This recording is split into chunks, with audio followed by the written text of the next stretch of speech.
evening.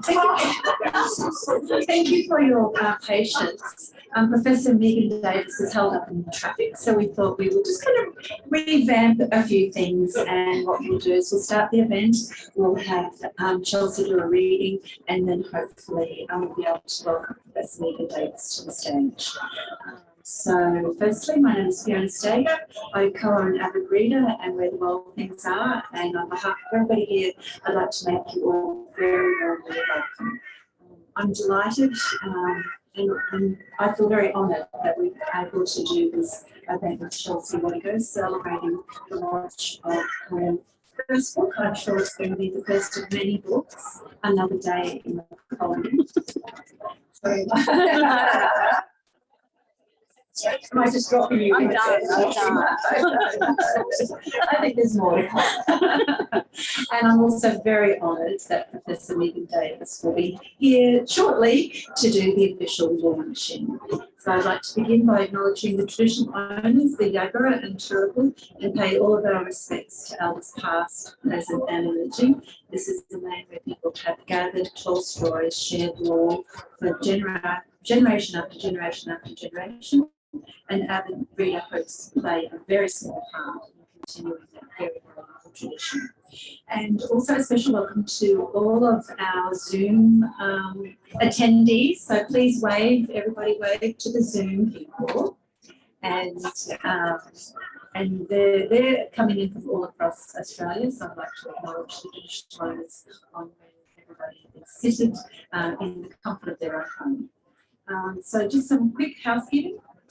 Now's the chance to turn your phones to silent, but do feel free to engage in as much social media as you like. It's a great way to promote Chelsea's book and let the rest of the world know that it's available. So we'll have our launch, and then after the event we will have Chelsea signing copies. Not copies are for sale at the counter. We won't make Chelsea stand at the counter signing. We'll put her in a nice comfortable seat and she'll be signing copies. And this is a chance for me to say that Christmas is coming. Signed copies make great gifts. Now it's my great pleasure to welcome Jean Smith, who's the UQP Senior Publicist. Please welcome Jean Smith. Everyone, thanks so much for coming tonight and for everyone zooming in as well. I too would like to acknowledge the Children peoples and the traditional custodians of Anson and that in which we gathered tonight. Pay my respects to elders past and present. I'd like to extend that respect to any Aboriginal and Torres Strait Islander community members who are with us tonight. Acknowledge the traditional custodians of all the lands on which people are gathering tonight across Zoom land. As Fiona mentioned, we recognise these lands on which we gather have places teaching, learning and storytelling for generations. So looking forward to tonight's conversation. Our publisher, Viva Tuffield, is stuck in Melbourne, she's on Zoom tonight, so I'm just going to say a few words on her behalf. We are so incredibly delighted to be the publisher of Chelsea and the book Another Day in the Colony. It's such a groundbreaking and important book of essays into truth to power and to this country's racist foundations, while also being a compelling and generous act of storytelling. But don't take our word for it. Let me quote a couple of reviews. Timber Hall wrote, without doubt, this phenomenal collection will serve as first lectures in the years. Its timeliness may also shift false narratives that reinforce the colony for too long. Cara Nicholson at Readings wrote, in this collection of sharply written, fiercely intelligent and engaging essays, Watego is clear that her book will not surrender to the set of colonial narrative that pervades the Australian literacy. This book is absolutely essential reading. Not only has the critical reception to this book been exceptional, it has been embraced by readers.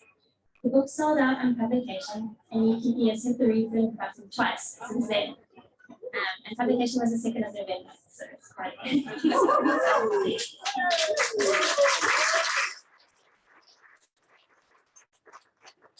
Another Day in the Colony has been embraced both by the First Nations audience that Professor Watego wrote the book for, along with many non-Indigenous readers. Congratulations, we're so honored to publish your work. And now discrimination, Chelsea's going to do a reading for us, and then quickly updates will be done. Thank you for coming tonight.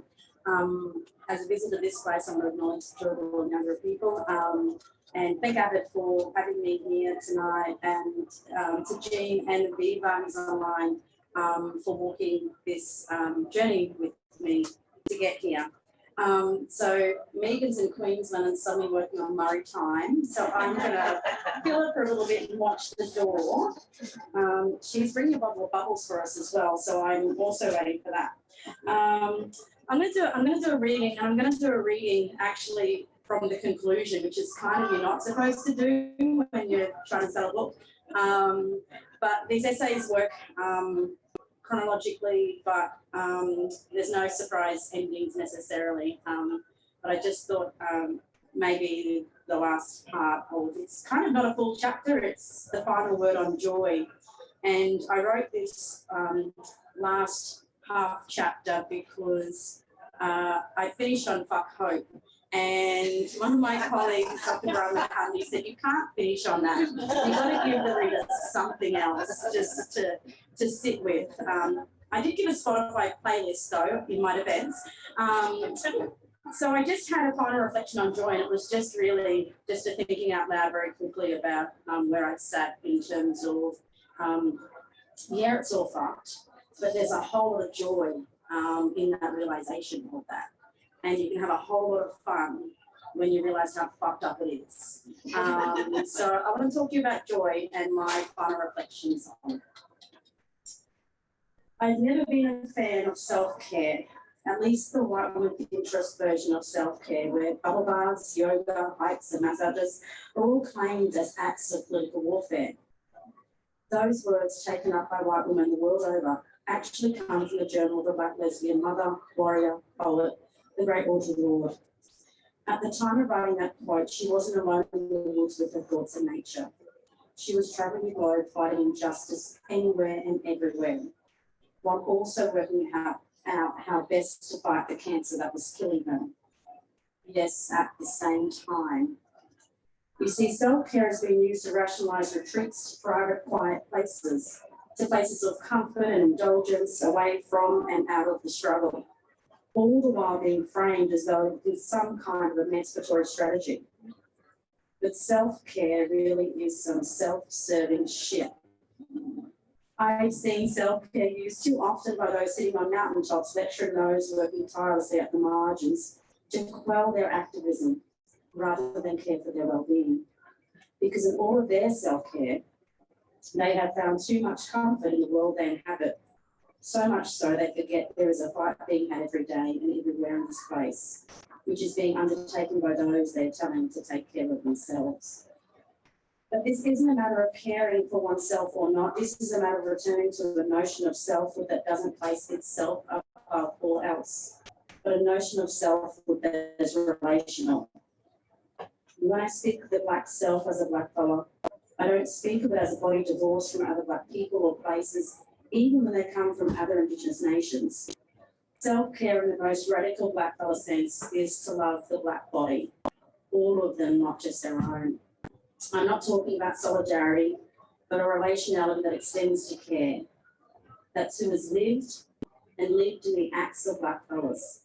Black self-care is Alison Whittaker turning up to Corin's Courts. It's Amy Maguire insisting on Kevin Henry's innocence. It's Ruby Wharton with a megaphone. It's Barker telling her Titters not to hang their head in the noose. It's Murray Johnson fighting the biggest coal mine in the world. It's Lorna Munro fighting gentrification. It's Fiona Folding memorialising massacre sites.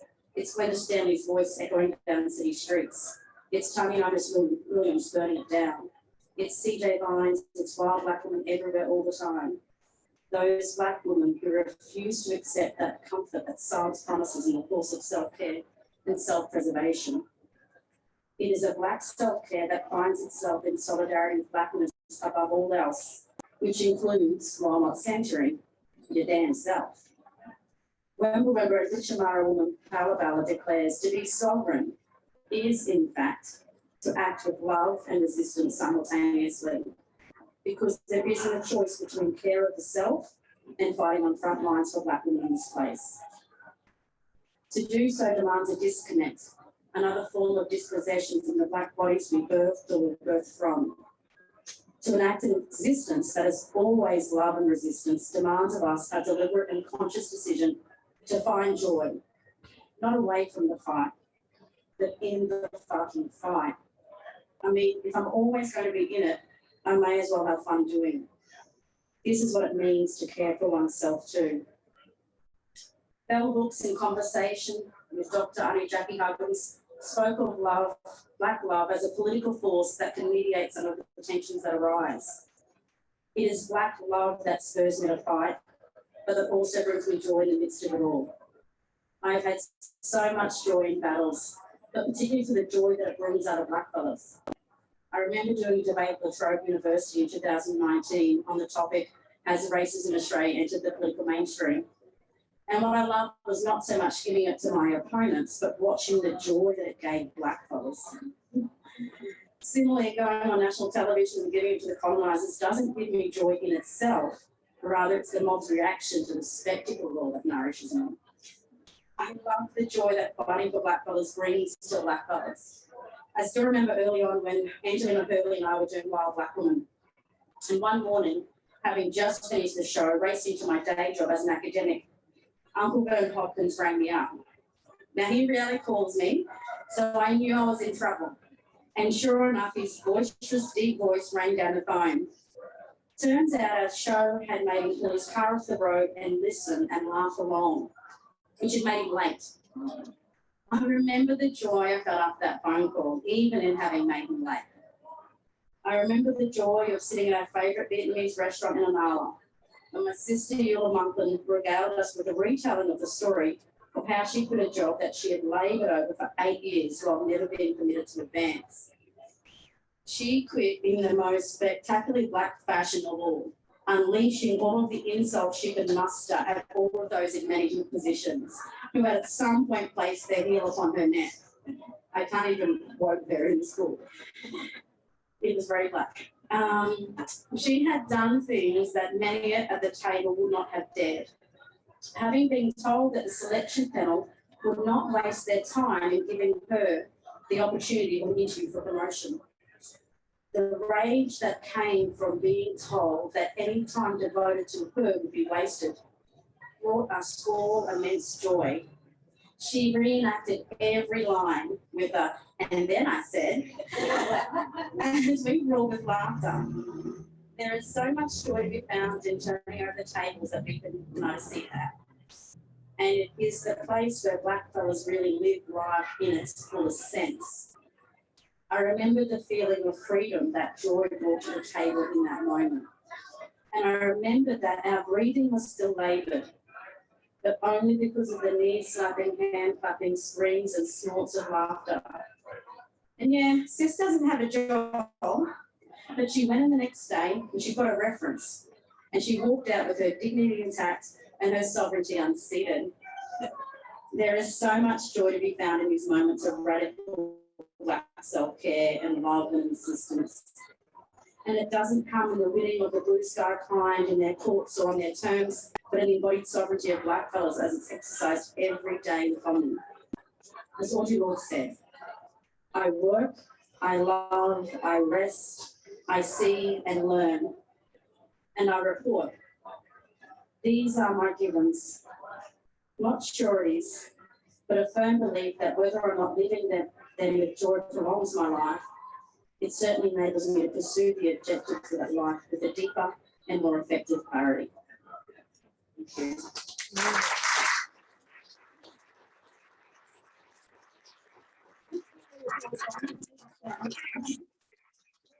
I'm just going to move that slide.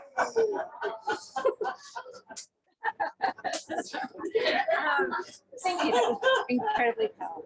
Thank you. Megan is just 1 minute away. So, yeah. So what are we going to do in the meantime?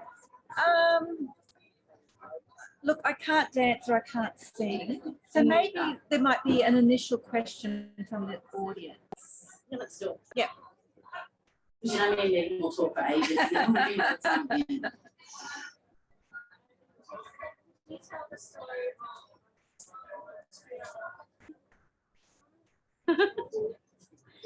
So yes. Oh, at least only on me. Thank you. So we have a thing called black collar Twitter, which is a really important demarcation because sometimes black Twitter joins the chat in ways that are really violent. And we particularly insisting that fair-skinned black fellas are not black, because apparently if you're not American, you aren't black. So we have, every now and again, this debate comes up and we have these rows, and a lot of our mobs' identities get attacked in all kinds of, ruthless ways. But Amy Maguire was involved in a conversation, and there was a sharing of books that people should read as part of the back and forth. And Amy had posted my books, and the person who was telling us who black people really were asked if I had read this book. And my response was, I wrote it.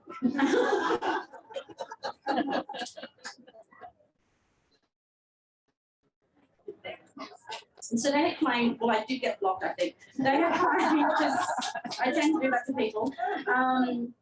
They had claimed they had read the book, and I was like, that's really interesting. It just came out, and everyone's waiting for theirs to come in the mail. Like it's, but they clearly hadn't read the cover even. Hi. Hi. I'm just like gate crashing. That's true. Thank I've done a reading. I know. You're so gracious. We should do somewhere. Someone has Your it. people are sorting it out. As I said before, My it's a great honour that Professor Megan Davis is joining us to do the official launch. And now it's my great pleasure to introduce her. She's a Pro-Vice Chancellor of Indigenous and Professor of Law at University of New South Wales, where she holds the Baldaves Chair in Constitutional Law. She's Acting Commissioner of the New South Wales Land and Environment Court.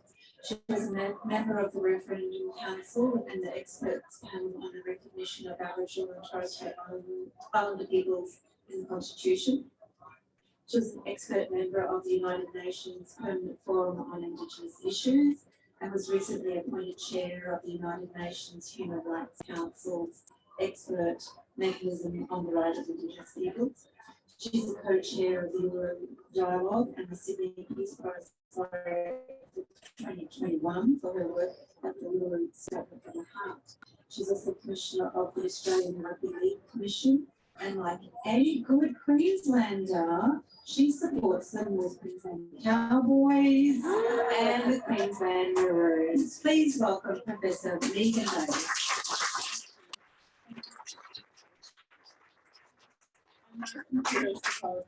Being late. I won't prosecute all of the.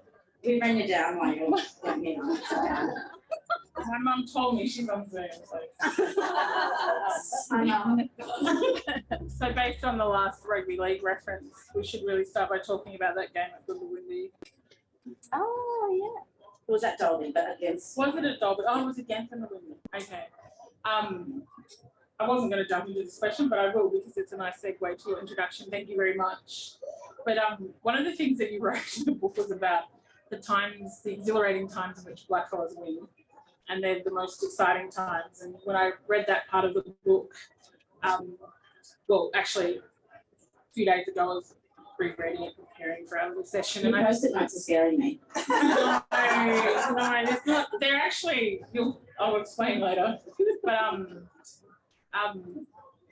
I went up for the Cairns District Rugby League Grand Final a few weeks ago, and Yarrabah was playing against Innisfail, and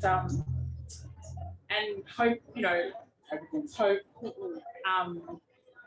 Nobody expected them to make finals, and then through the finals they just steamrolled over everybody.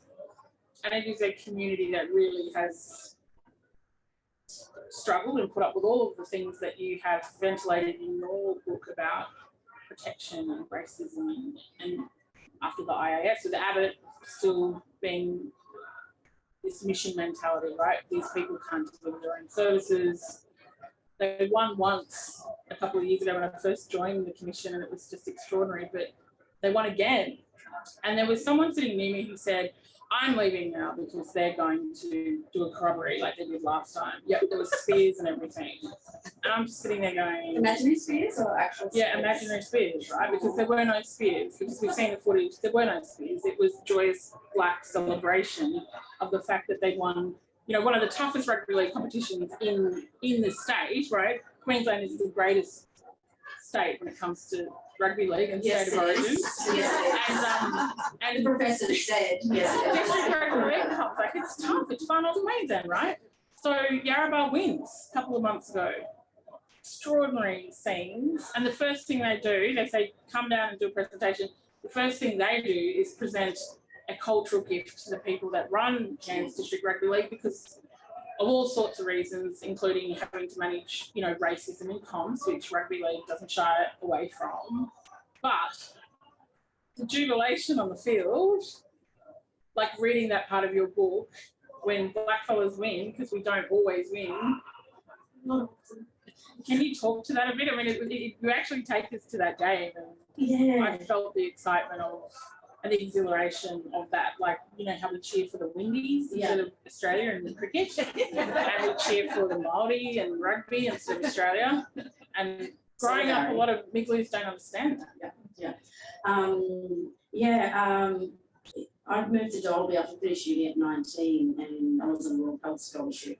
And Dalby was a great place to live in terms of our community and the sense of community that I was afforded as a guest there. But I got to see a whole different kind of racism, a racism that I didn't experience as severely as I did in Brisbane. Felt it, there were, you know, incidents, but if you didn't like that place, you could go to another place. But in a country town, that's it. And you actually can't do shit about it. You know, and it struck me that people would say things like, oh, we don't go to the RSL, they don't want black fellas there. And people just knew the rules. Okay, you navigated that town and you just, like, there was like an acceptance of it, which was not acceptance, it was just dealing with reality. Like, you've got to live there. So I learned a lot about racism first working there, and that's when I first got locked up, pulled over by police, had trouble getting a house to rent, you know, lived hostel for months on end to try and get a place. And I'm so grateful for that learning experience. But I also love being part of that community because my husband at the time, because the football played for the Crushers, and so he got recruited to play for diehards and grasshoppers at 8A and knockout carnivals. So he was really good. He played for grasshoppers. Shout out to Mum if I more too. But yeah, you know, on the football field, you could be on the same team, but race still played out even amongst your own supporters. And there was this home game where I think it was Gumby, and they were like the top team, and he had to kick from the sideline, and it was like to like get ahead and that's convert from the sideline. And Matthew's a really calm person, really so calm, he's really slow, which does my head in, right? Love him, but and that kick like seemed to take forever. And as he was taking the steps back, someone got out in the big pen. White men can't jump, black men can't kick. And we were in the stands, and it was like honourable black fellas in the stands all together, and this home game. And it's like none of us breathed for about 4 minutes waiting for this fella to kick this ball, to give it to whoever it was that yelled in the big pen. And he made the kick. You know, he made the kick, and we just like screamed, and like it was like, you know, we won. And I don't know if we won the game, but I know we won that day. I just assumed you won. I think we did. Let's just say we did. And the joy of winning was just so special. And, you know, it turns out that the guy who yelled it out was one of his workmates on the Dalby Town Council, who actually was a Dalby supporter. And that was a nice reminder to go, well, it doesn't matter what, we're in the same team, we're not on the same team. Like race divides and all kinds of ridiculous ways in the mundane moments. But the problem with that moment of winning is it's addictive. And so, you know, Du Bois speaks about these blue sky moments where You beat them in a running race, or you beat their stringing heads. And there's a part of me that's addicted to that winning, and it's only through conversation with Dr. Angela Watson where I had to also then rethink this notion of winning on whose terms and why I needed that. So I love it, but I also had to then, because there's a lot of heartbreak that comes when you pursue those wins, even they are so, far and few in between. I mean, in some ways, that's why everybody loved when North Queensland won that year against the Broncos, when JT was an Aboriginal man kicking that goal, extraordinary goal, and winning the game for North Queensland. It was that, and Wendell Saylor first try in All Stars. Yeah. And pulling out the corner post and playing as a digital and shake leg. That we were crying watching that, like, because we were winning. And the game had just started, but we won. We won, and it was because that reconfiguring that corner post on our terms to celebrate, that was. All Stars is like that. Like, I was like, we went after a couple of tries and that's it, we're over. It's over. We don't care about Where's the after party? We're done now, we're done. We all love black people. I'm interested in what you said about Dolby, because the things that you alluded to, such as rental. I remember Mum, my little sister's here. Mum, sorry, Lucy, everybody looked at me. I remember when Mum used to go and rent different places and ask all of us 5 kids to hide behind the corner, so that people can see that we were brown children. But the thing that you say about segregation, I mean, I've had so many fights with wider political elites in this country who talk about, that racism doesn't exist and it's not really an apartheid here. I'm like, you go to so many pubs in this country, you know where to drink if you're Aboriginal, and you know where to drink if you're not. And sure, it's not a formal form of apartheid or separation, but don't tell me that there's not this race divide that exists in these kind of regional areas, because it does. Yeah, and cities, try and get a cab home to an hour. Yeah. That's fun, even when you have to pay up front. Yeah. And so I just think sometimes this country, as you know, and as the book alludes to, is absolutely. You should mark there for us. Is absolutely. My sister's shaking. That's your sister, right? No, the country can move on. Be, utterly deluded about what racism looks like, what it is and what it looks like. And sorry, yeah. So moving on from racism to another topic. No, that's a joke. But one of the things what I wanted to say up front. We need to get over it. Yes. We're moving on. No, actually, one of the things I wanted to start with is the similarity between us, because reading your book makes me think about the kind of.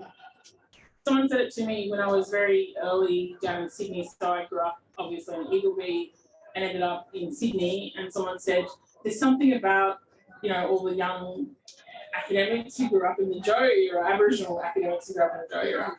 And so I think there's really interesting synergies here between us. We're both South Sea Islander and Aboriginal.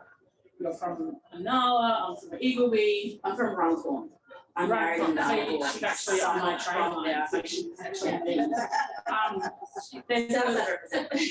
it's from Logan. There's this beautiful, I think it's the 3rd chapter where you talk about growing up in South East Queensland, and you speak to all of the things that I'm obsessed with and read about. So you talk about Mr. Whippy and trampolines and thunderstorms, which is my primary tweeting activity, is about monitoring. You still tracking them? Everybody's got weather these days, but I'm always doing it. Curiosity. I know this is someone coming out to leave early because Rob Davis has warned us. So all my siblings live up here. I'm in Sydney, but I watch Queensland bomb very closely. I and I text my siblings and I say, she's nodding. I send them a screenshot because they don't believe me, and then I say, you should really think about moving a car. Because the insurance company send that text, I'm telling you now. And so most of the time they don't. And one year my brother and his car got damaged and still blamed it on me, but they call me the girl who cried storm. But this is what happens when you grow up without this Queensland. Like, it's a big part of your personality, right? But really, the thing I wanted to ask you, other than the aerials on the television that, you know, I've been Instagramming about lately a lot on these sentimental retro 80s Instagram sites, is really actually some of the things that you say and reflect upon in terms of growing up in the Joe era. And I think that's really actually a very important time, because I think for us as young people in the 80s, I mean, obviously you're much younger than me, but we were roughly in the 80s together. We were in the 80s together. I'm about roughly 20. I think that's pretty close. Yeah. No, when you take your kids roller skating, I'm like, she's a kid of the 80s and this. It's really cute. But the profound impact that has on you, having a almost autocratic dictator as your premier for so long, I mean, it's an extraordinary thing, I think, because no other state or territory has had to really grapple with the things that we saw as young people. Like, it had a huge impact upon our lives, I think. And you referred to the kind of impingement upon the right to protest, and especially police brutality. And I suppose I wanted you to maybe talk a little bit to that, because, I mean, I know you reflect on it, but I do think, you know, one of our colleagues is Nicole Watson. She is a professor down at UNSW now who works with me. For us, we all grew up at the same time. It had a huge impact on the way we think about the state and state power. And this wasn't that long ago, right? It's not protection era stuff. This is not that long ago. You know, and so when you're about Joe, my dad wasn't political in an overtly radical sense. He was a truck driver. He worked on the foundry floor and worked his way up from crane driver to truck driver, and got a Dodge, and then got a Woody Hill, and then Ken working a Maxi. I'm a truck driving family, so we're naming the trucks. So he was a truck driver. He worked. Mum worked the switch with Telecom, KPMG, the variations of what that used to be called. So we were all working for and working hard and still never breaking even, and, you know, living in this uncertainty of things. But we knew of Joe. We knew of this time and how particularly violent it was. We knew that we were enemies of the state. Dad knew that when we would drive through West End to take Mum to work, and they would empty his car out and say to Mum, "Do your parents know you're with him?" And so we felt it. Even the children of those who lived in that time felt it. We were kids at the time. But also that the 80s and 90s, it was a really exciting time for black folks.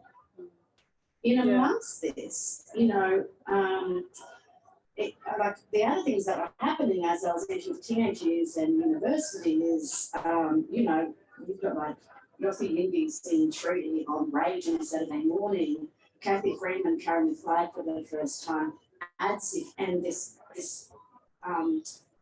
you know, at a local level, all these black community organisations, but at an international level, black fellows really advocating. There's some really amazing speeches that came out at that time. You know, the Royal Commission, Bring Them Home Report, the Redfern Address, like there was an energy there. And this is how I come to Fuck Hope, is because 80s and 90s, there was this promise of a brand new day, a new dawn breaking. Black fellows were entering into spaces that we'd not been permitted to enter into. And we get to the late 90s, and from there on to now, look how fucked up it is. And what happened to that time? We don't have a strong Indigenous community controlled sector, not because of lack, but because of a deliberate policy agenda of mainstreaming or diluting black power or doing away with that second any kind of collective organising that black fellows might have. The silencing of peaks in our Indigenous services that are left remaining. Like this is extreme times. Yet people think that somehow we are recipients of benevolence of the federal government on closing the gap. An Indigenous advancement strategy where it still says kids to work, kids to school, parents to work, and safer communities. Like, and so that's what gets me, is that there are people who aren't familiar with the 80s and the 90s and don't understand how really problematic this current climate is. Last 20 years in Indigenous policy has been really fucked up for Black voters. And it really has been, yeah. Thank you. So this is kind of my next question, is about policy settings. Sorry, I've been doing that. Because you and I talk about this a lot, about, in particular, what phase are we in, right? And as I was driving up, I was sketching out the phases of policy, as one does. But we know there was that first contact period, and we know certainly in like Stephen Gapp's Grace Castings, there's a lot of historians that have really putting meat on the bones in that first contact period. And then there was this conciliation phase, which didn't last very long, which was trying to pacify the natives. It very quickly broke out into warfare, of course, because the political economy of the Australian nation is killing, right? It is the dispossession of land, and you can't get people off that land unless you kill them. So you go into this lengthy period of frontier wars, and we know Stephen Gapp's latest book is out. So his first book on the Sydney Wars is excellent. The next book is on the Bathurst Wars. So you start to understand, I guess, in greater detail, not just through him, but a lot of Aboriginal historians as well, what the pattern of dispossession looks like. Then you get to this protection era. Starts middle 1800s, really is pronounced in about the early 1900s, where Australia enters into this kind of ritual of nationhood. They draft their constitution, 1901 nationhood, 1901 for our people. Segregation, racial segregation. We're not just disappeared from the Constitution expressly, but we are moved off our country at gunpoint and moved on to missions and reserves, and the land is wholly dispossessed. And protection, you know, we can talk about that forever because there's a lot of academics that like to resurrect and renovate the kind of motivations of those missionaries and others from the British Empire who led the protection era, or at least advocated for the protection of our people, like protect them from killings and diseases. But if I run really quickly to now, from assimilation, there's a assimilation period. We know self-determination started roughly with Gough Whitlam. Not the best form of self-determination, but hell a lot more than what we see today. And then, you know, obviously morphed into ATSIC. So 1975 to the end of ATSIC, at least constitutional lawyers call the self-determination era. And then, so we have this period that you just alluded to where from probably the end of ATSIC to now, it's this bizarre period of neo-paternalism. It's when that pendulum had swung too far, according to what was it, going in there, or Howard. Yeah, and there was this sense that we got to, you know, got to it to too uppity, right? Too big for our food. So they set up reconciliation, right? So Bob Hawke says, we're going to deliver you a treaty and national land rights. You can't do either. So their cabinet has a little conversation. How are we going to get over this? We're going to get into trouble. Oh, truth telling. Let's send them, the nation doesn't really understand blackfellas or culture, so we're going to have truth telling. And they set up a statutory process of reconciliation that has gone on for 30 years.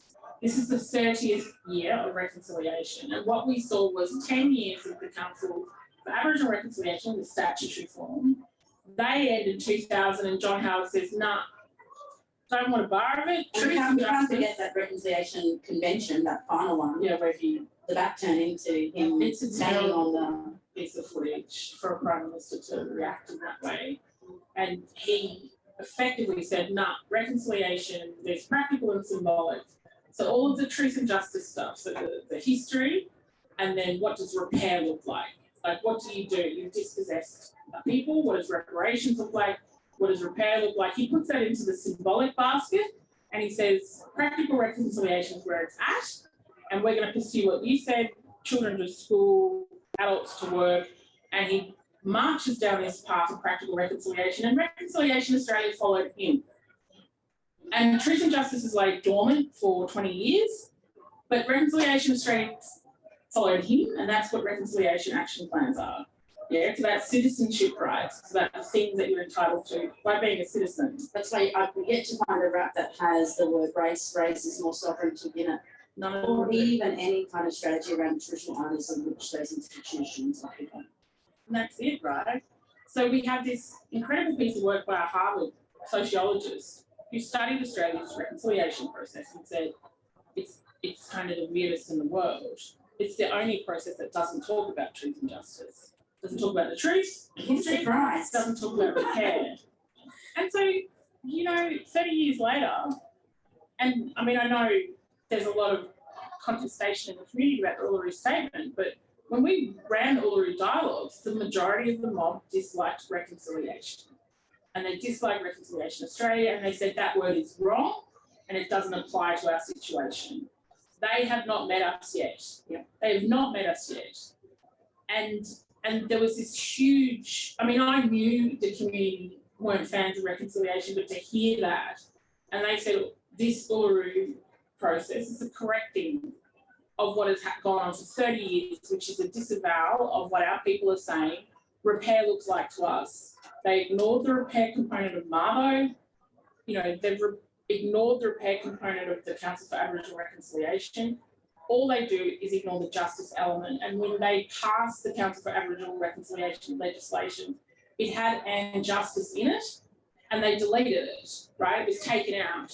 So it's deliberate, it's not deliberate. But you and I talk about this all the time, which is, what is this period that we're in? It's really easy to say it's just neoliberalism, neo-protection.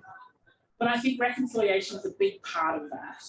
It is connected to capital, and it is very much about our people assimilating. Yeah, I mean, certainly used in all kinds of interesting ways. I mean, I remember even at UQ when they were, celebrating Indigenous culture, which was part of the RAP plan, was when in another building they were signing off the MOU with the Ramsay Centre for Western Civilization. And so it works in it as Rio Tinto blowing up sacred sites while having a RAP. Like it's used as this kind of way of perpetuating kind of violence while still maintaining the kind of innocence of certain institutions and their virtue that they're trying. And that our presence is sort of under the rubric of equity, which I really struggle with, that we're talking about sovereignty, not equity. And we need to be clear on that. No RAP deals with sovereignty. It always sees as equity projects, as diversity projects to be remedied through the benevolence of those institutions that have systematically excluded and brutalised black folks, like the insult of it all, that they would be the leaders on that, Yeah. and that somehow could fix us. And so I've never been to Reconciliation 19 on a committee.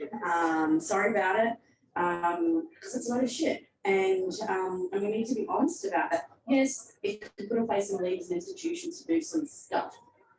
But there is a violence in how reconciliation has been weaponised. I remember early days, they used to do studies around attitudes of Australians towards black fellas, and it was really telling, like, we don't do those assessments anymore. The story is black luck and bringing us into, to the standard of whiteness. I mean, even closing the gap, like we've had 10 years of failure and we refreshed the targets. Like how do you have over a decade of policy failure and go, well, we'll just refresh the targets that make them more achievable so we can look better.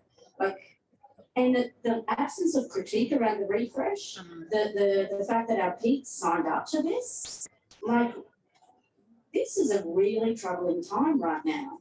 And they said self-determination failed, but they never even gave it a go. No, they didn't. Yeah, closing the gap is inherently racist. It suggests that as long as we become like them, then suddenly our presence won't matter. And they set the terms on which we become well. And they're hand-picked in really bizarre ways that we actually have had a say on. So why are we signing up to this shit? It's bizarre about closing the gap 2, V2 or version 2 or whatever it's called, but you literally have the Commonwealth walking back its commitment to 1967, right? They literally say the responsibility is now with the peaks and the states and territories. We're not responsible because we're just the ATM. That's what they say. And in kind of the flick of a pen, they've completely disavowed themselves of the responsibility that Australians said they had in 1967, which is to take, I was going to swear just then, which is to take the lead on this, right? This is what Australians said. You are the primary player in Aboriginal and Torres Strait Islander And policy. yet the peaks, this is very narrow service delivery. We don't have a vibrant Indigenous community control service sector with represented bodies. We're talking about very narrow, defined specific services, many of which are not allowed to speak openly and critically of the government that pays them. So, but that's supposed to be our voice at the table, a voice that we know has already been, tied. And that's what they've done. They've effectively ripped away the voice of the mob. They can't talk up on much, actually, because they're also deeply concerned about losing their money if they're critical of government. And this is supposed to be the place in which we are going to close the gap. I mean, it's quite extraordinary. So that's how I arrived at fuck hope. Yeah. So It is a difficult period to be living in because it's very difficult to see our way out of it because there is no semblance of self-determination. They use the language of self-determination, but they're completely abusing it because there's nothing remotely that looks like self-determination in the country. the problem is around the way in which individual economic development is seen as the milestone of success. And so the whole thing about black business and the emergence of black middle class, the more worried about their mortgage. So there is a problem, I think, and a thing that we don't talk about and that the government does kind of take advantage of, and that is talking about our burgeoning middle class and the ways in which they are able to take advantage of some of these opportunities, like this, Ken Wax is $6 billion washing around the business sector. Like, that's how he's built up Aboriginal business. And I'm like, well, is it a trickle down effect? You just wait for it to trickle down to the communities? Because mobbing communities know that money isn't going to Aboriginal businesses. They know about black cladding. But we're in this situation where we're meant to applaud while we've got really serious disadvantaged communities, the kind of success of individuals through business. And it's extraordinary to watch. And I guess the issue I have with the whole mainstream agenda, which they've been explicit about, this is about mainstream, and so if we can make it in the mainstream, then we're successful. This idea that if you occupy black spaces, that somehow it's only because we're less than. Like, no, my success is because I've been in black spaces, whether that's a NALA, whether that's in the Indigenous health degree I did with 15 other black brothers, whether it's in the intellectual community I'm building. Our excellence is a product of black excellence and being in community with. And but a lot of people buy into this idea that if you can mix it with the mainstream, that you can do. I can do that. Yeah. Like, I can perform that. I mean, it's violent and exhausting, but that's not excellence. And this is why I have a big issue with the whole first of the tribe discourse. That the moment, the first black girl did this, and this. That's not success. Where the fuck is the rest of the tribe? And this is it, right? This is the chipping away of who we are, right? So we are a collective, we are a gerontocracy. It is our old people who hold that cultural authority and knowledge. And when they introduce things like emerging elders and emerging leaders, when they start this kind of celebrating of the first, as you say, well, they so argue titles institutions. Well, and that too. And then we've spoken before about the opportunity hoarding of the Aboriginal middle class or the Indigenous middle class. We're not at that point yet. We're starting to means test some of those opportunities that come through, so that we know that disadvantaged mob might be being able to take advantage of that. But the opportunity hoarding that we see right across the board, including universities, means that it's depriving community, mob in communities that they actually need. They need those spots. They need those scholarships. They need that help. I mean, I don't even dissect it in terms of class.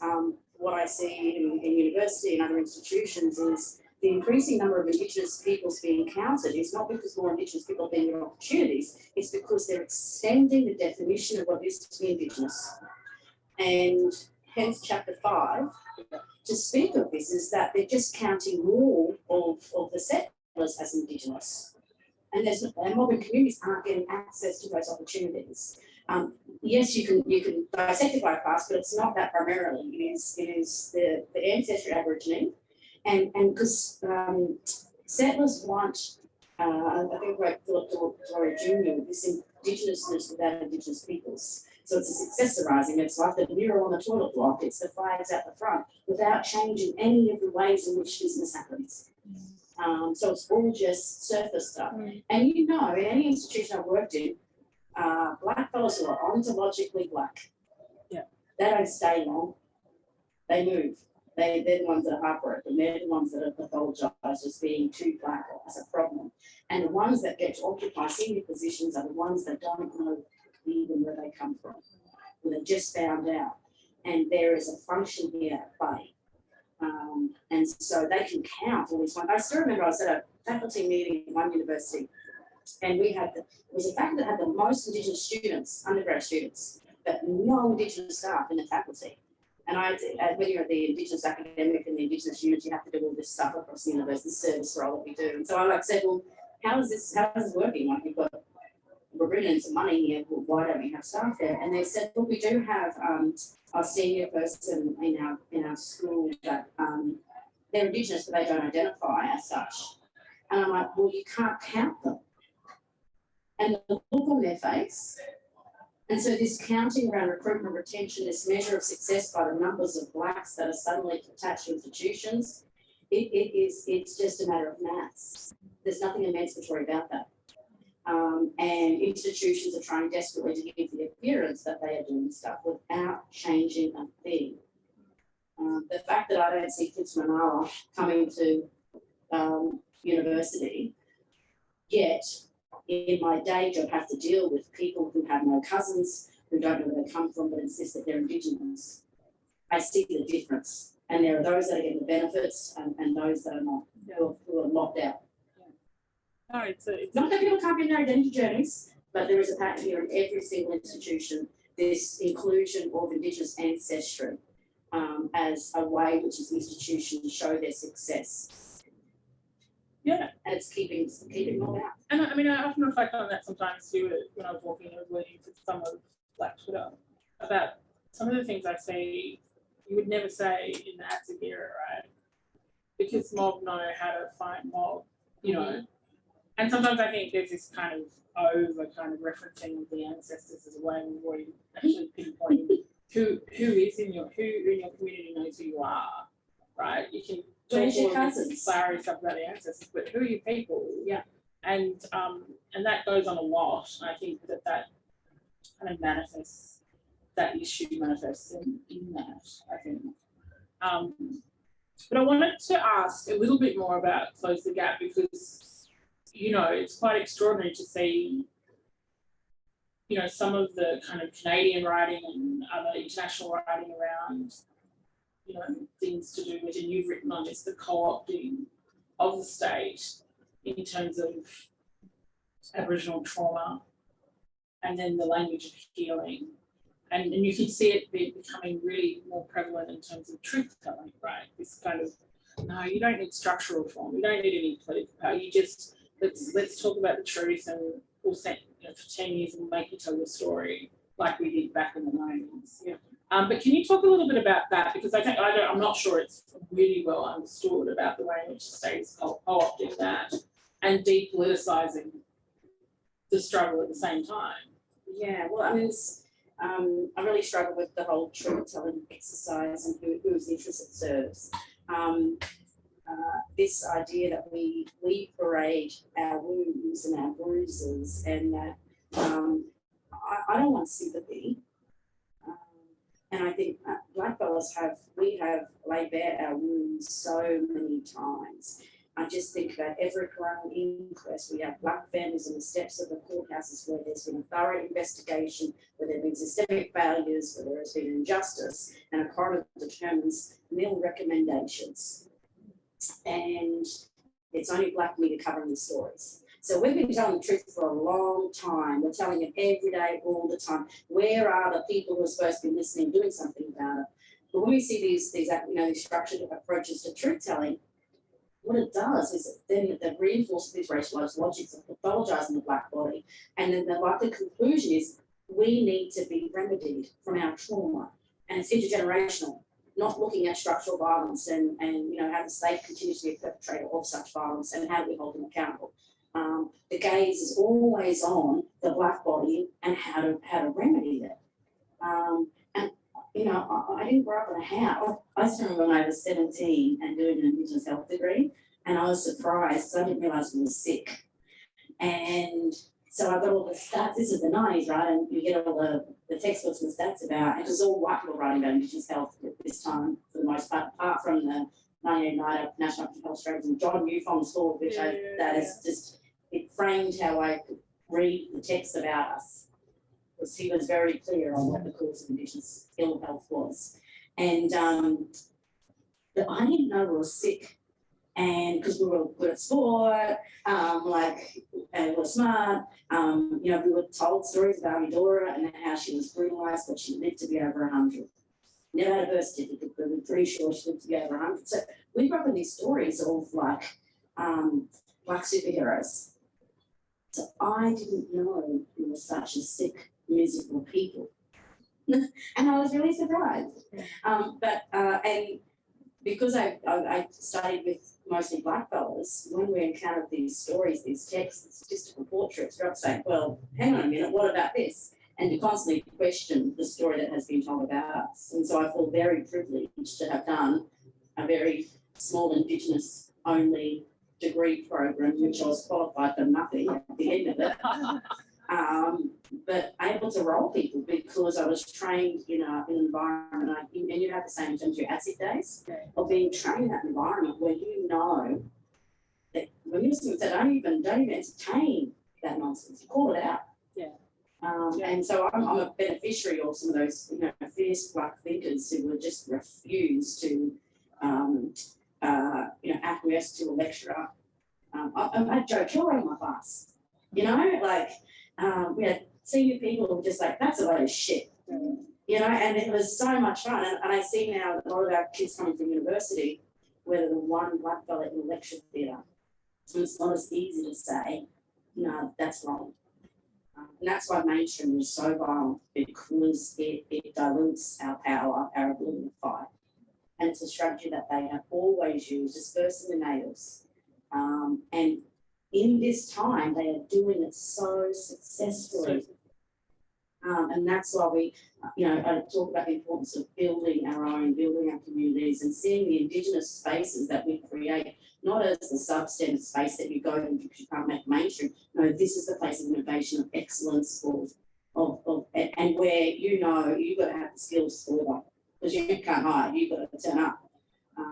And we just need more and more returning to do the work for our mob and not taking the rewards the institutions are giving us for selling our people. 100%, absolutely. I mean, I think back to the Atsakira and think that, you could actually travel around the country and turn up somewhere and be homeless and just be able to call someone and they will take you in. And that network is extraordinary. I mean, I remember a decade ago starting this expert panel work on constitutional reform and being in Perth and just rocking this pub with everyone, and then all these black fellas from ATSIC the network was extraordinary. It enabled Aboriginal people to come together and Torres Strait Islander people from all over the country and garner skills. They're the people who allowed me to go to Geneva to learn all my skills as an international lawyer. My cadetship was with them, so there's no way I would have got, in my day, we didn't have RAPs, right? Today they desperately want Aboriginal lawyers within there, or at least paralegals in their law firms. And so ATSIC was the only one who would take me. That's where I learned how to become a lawyer, was at the ATSIC legal branch. They funded all of the strategic litigation, right, at Cartonieri and Commonwealth, Gunner and Cabillo. The things that you learned in that period was extraordinary, and they're the kind of things that you really desperately hope that young people in the future will get that kind of experience as well, in terms of what you always so beautifully allude to in terms of Black love, a whole community of our people right across this country putting their arms around you. and saying you will succeed. The woman who helped me the most in ASIC was a woman called Jackie Oakley in Perth in Western Australia. And I remember she's this extraordinary black woman, like really tall, really glamorous,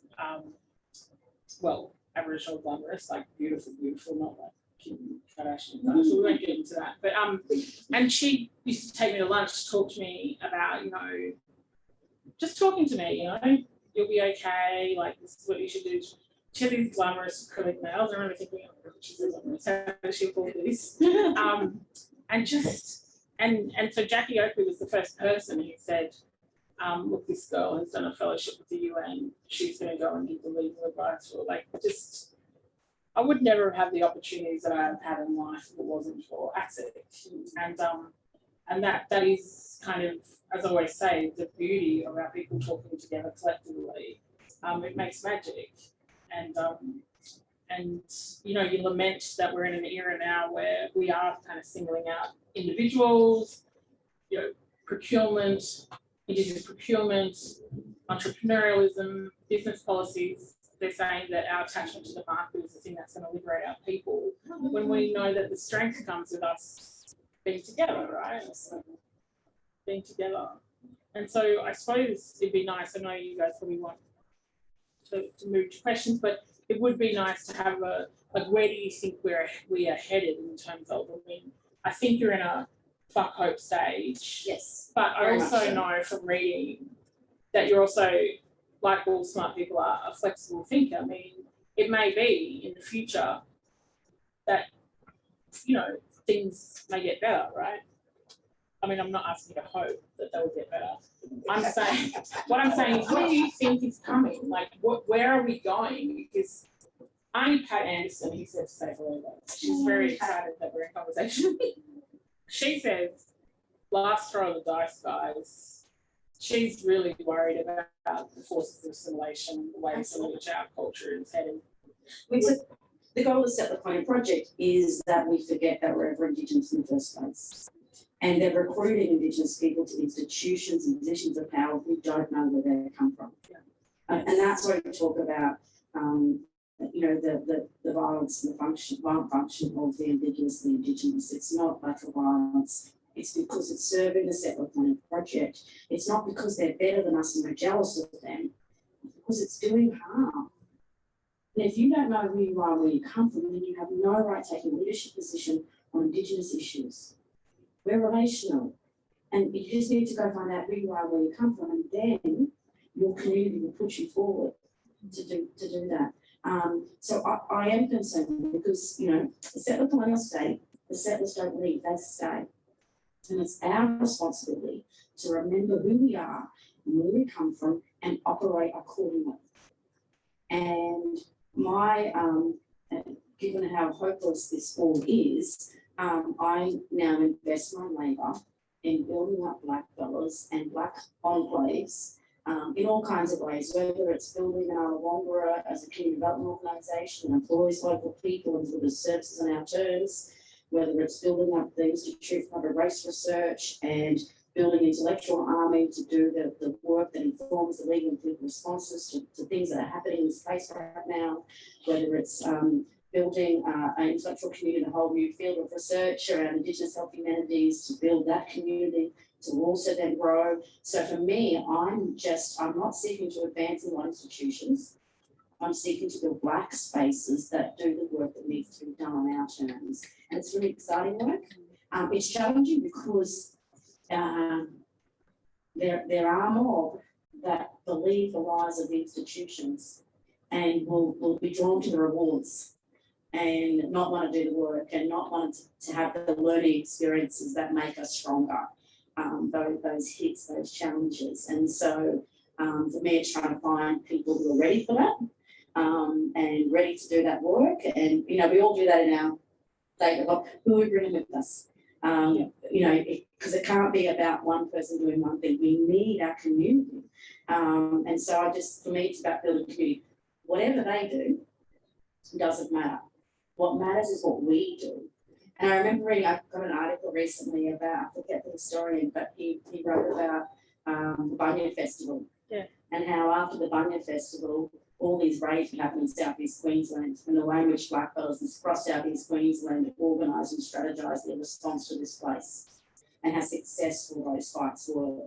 And it's only because of coming together, Right. strategising together. Right. Yeah. And so it was funny, it just came recently on like an email notification, and I was reading it and being grounded in this place. So for me, it's about, we need to stop appealing to and exhausting moral labour into what they're doing and come together and think about, well, what the fuck are we doing? Yeah. And collectively, it doesn't matter what they do. If we are strong, then we can get our blue sky moments and our wins. Yeah. On our terms. Oh, wow. Thank you.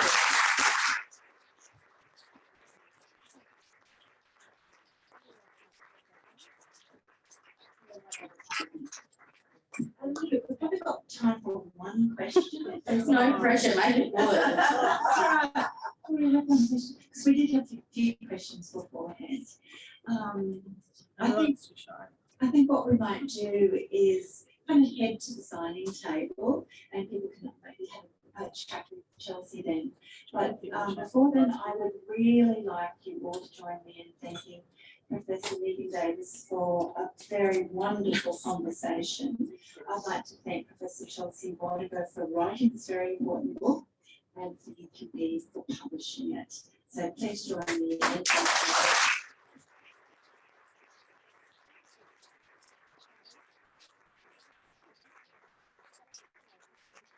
Thank you all for joining us here. Thank you for joining us on Zoom as well.